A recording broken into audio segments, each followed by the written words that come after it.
also of the characteristics of the jinn is that we learn, and this is a very simple story of Suleiman, and yet it is so profound, that the story of Suleiman when he wanted to bring the throne from the Queen of Sheba.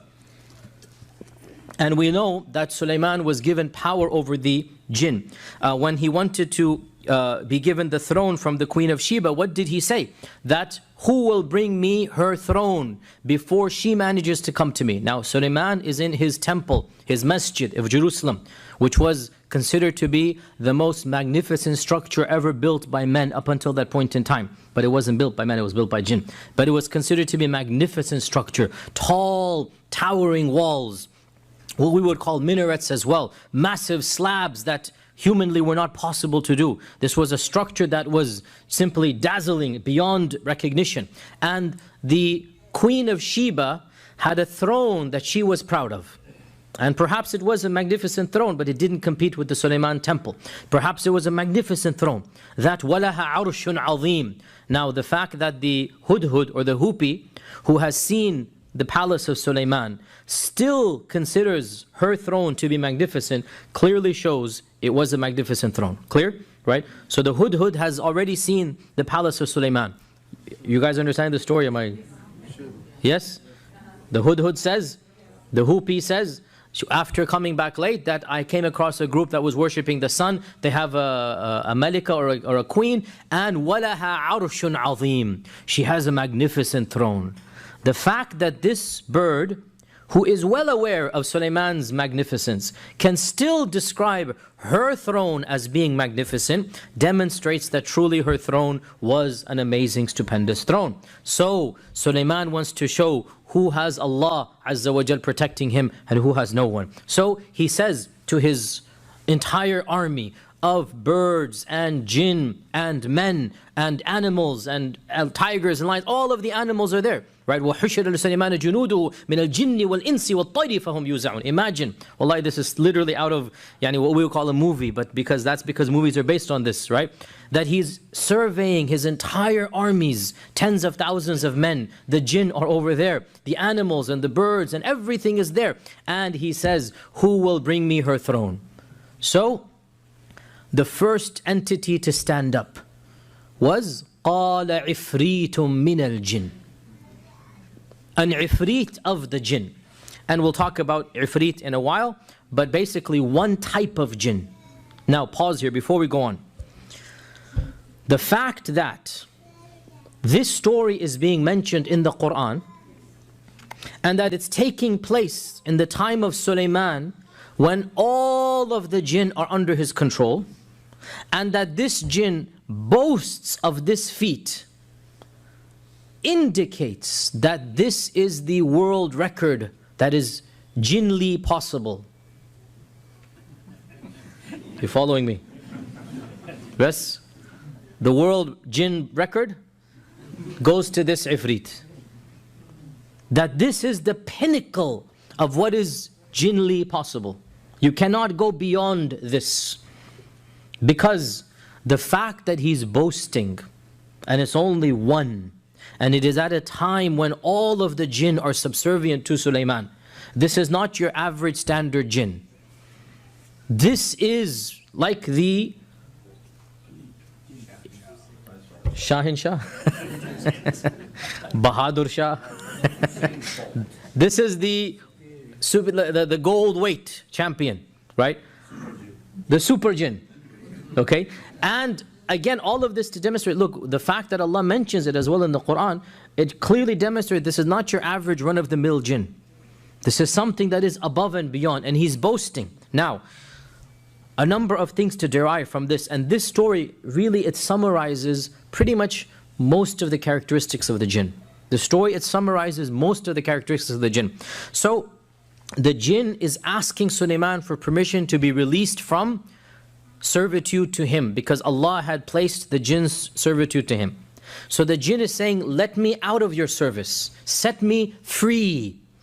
Now pause here. The whole mythology of throwing a genie, the English word genie is from jinn, right? You know this, you should know this. The English word genie is from the Arabic word jinn. The whole notion of throwing a genie in the bottle and locking the genie up, The whole notion of flying carpet, all of this originates from Suleiman and the times of Suleiman.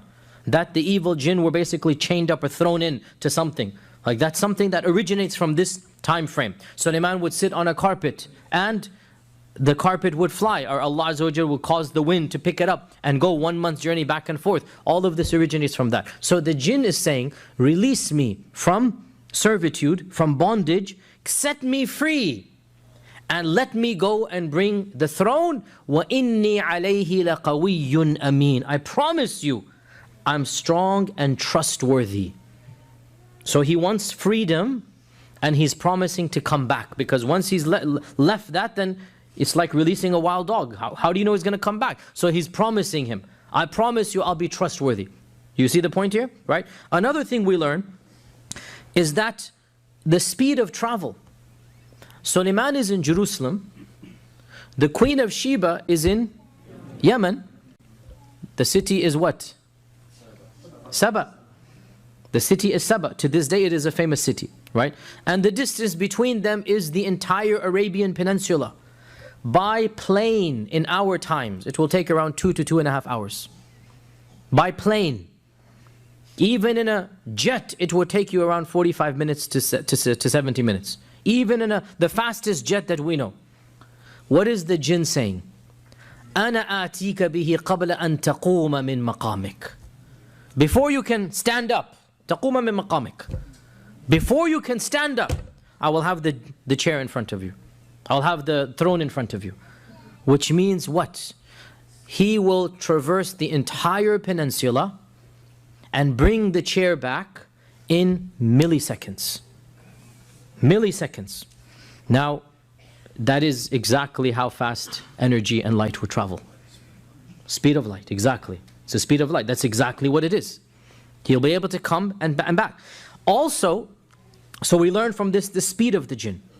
We also learn from this the physical strength of the jinn. On average, jinns are stronger than humans. The average jinn is stronger than the average human. And this hadith kind of sets the max limit. One can imagine or visualize that this throne, again we don't know, but we can assume how large is a throne going to be. As large as this room maybe, right? As large or massive as going up as high as this room. And it will be a massive structure. Perhaps it would take 40, 50, 60 men to pick it up. Maybe even more. And the jinn is basically saying, I will bring it back single-handedly. What does that show? The average jinn is stronger than the average man. That doesn't mean every jinn is stronger than every man. Like we say, the average man is stronger than the average woman. There are some women, mashallah, tabarakallah, what can we say, right? And may Allah Azza wa Jal protect all of you from being married to them. But there are some women, they are stronger than men, in every sense of the term, okay?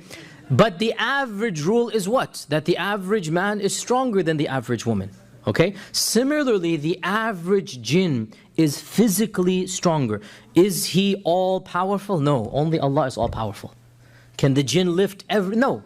The fact that this is being given and this throne is a humanly conceivable weight. Perhaps 50 men, 70 men. It's not like the world. It's not like heaven and hell. This is a created object, which is, realistically speaking, large, but large to us humans. It's not massively large. So one jinn is saying, I can pick it up. Another thing that we see from this story is that the jinn has the speed to travel, has the strength to lift it up, and this is to me the most interesting and bizarre and Einsteinian, and that is the jinn has the capacity or the power to transform matter into energy. E equals mc squared comes into play here. To has the power to transform matter into energy and take that energy at the speed of light and then re-bring it back to the way that it was. This is like Star Trek, right? Transformer, beam me up, Scotty. This is what that is, right? Because obviously, the jinn is going to bring this throne, not in a physical manner, pick it up and bombard out of the palaces of the Queen of Sheba, and you will see a big throne flying in the air all the way to Jerusalem, and people are wondering, no. It will disappear there and appear over there. Which is from our world what? Teleporting, exactly, yes. The 7-year-old knows. It's teleporting, exactly what it is. Exactly what it is. From our perspective, it's teleporting. That one thing basically transforms and then disappears. But obviously, and it is really amazing that we are living at a time when we understand how that is possible, even though it's not humanly possible. You understand this point, right? 50 years ago, 100 years ago, this would have been bizarre. Like how? What? Now, thanks to Mr. Einstein, it's actually very understandable that it is conceivable, that energy is transferred to matter, matter is transferred. We don't have the power to do that at will. But clearly, some of the jinn do. Maybe not all of them, but some of the jinn do. That they can take something, and this also explains another phenomenon that we observe culturally, and that is that the jinn are able to bring physical things into your house or take it out of your house without you actually seeing something moving in your house, right? Something might just appear out of nowhere. You find we'll talk about this when we do the sihr class. You might find sihr in your house and you're like, how did that get there? Nobody came to this room, right? And it's clearly locked or doors are here, and yet all of a sudden it's under your bed. There's a sihr chart laid out there. Or it's, in the depths of your closet. And nobody has been there other than you and your family, and obviously they're not going to put it there for themselves. So how did it get there? Clearly, the jinn have the capacity to transform something that's physical into something that's immaterial, energy, and then retransform it back. And that is something that is very bizarre for us, but for the jinn, it is human characteristics. Now, one final thing that we learn from this story before we move on to the other topics, and that is that the jinn, we learn this also from the story of Iblis as well. These are some physical characteristics of the jinn. As for intellectual characteristics, as for intellectual or emotional characteristics, clearly the jinn are very different than us. And Allah has blessed us with more wisdom and intelligence and aql than the jinn. So the jinn have more physical capabilities than us. They're faster, they're stronger, they're invisible to us, and they can transform energy and matter back and forth. All of this is great and fine and dandy, but we have more wisdom than them. And wisdom trumps physical power. Wisdom trumps physical power. And that is why the manual labor amongst us gets paid $8, $9 an hour, whereas the guy in the Wall Street office gets paid his entire year's wage in a day, or the CEO's in a second, as you know I'm talking about here, right? Brains over bronze. This is the reality of human, and we know this. And it's how Allah created us. And that is why, even though Iblis was created from nar, and Adam was created from turab, Allah Azza wa Jal blessed Adam over Iblis. Intellectually, we are at the top. And so we win. Doesn't matter how fast they can go, doesn't matter how quick they can dance, we have the brains over them. And so Allah subhanahu wa ta'ala told Iblis to prostrate to Adam, not the other way around. And this also shows us another point, and that is that from the very beginning, Iblis was jealous of us. Iblis was jealous of us because he knew that Adam had been blessed over him. And his jealousy caused him to become blind with rage and anger, and this led him to always want to... Now what happens when you're jealous of somebody? And may Allah protect me and you from jealousy. It's one of the most petty and one of the most ridiculous emotions to have for the intelligent person. Ya akhi, Allah knows what to give you and what to give somebody else. Thank Allah, you have what you have, and Allah has given other people what He has given them. But Iblis got jealous. What happens when you get jealous? You want to show that you're better. So if somebody has a lot of money or whatnot, when he's in your presence and your heart is burning with jealousy, you act so petty and childish and you mention, oh yes, I bought this brand new car the other day. And casually mention, oh, I invested $50,000. What are you trying to do? Show off. Pretend you're better. Why? Because you have an inferiority complex. So Iblis and his progeny have an inferiority complex to us. To be psychological about it. Iblis and his progeny, they always feel they need to prove themselves. And in this proving themselves, in this wanting to be better than the other, this is where they take advantage of some amongst us, and some amongst us take advantage of them, and that is the intersection of magic, which we talk about later on.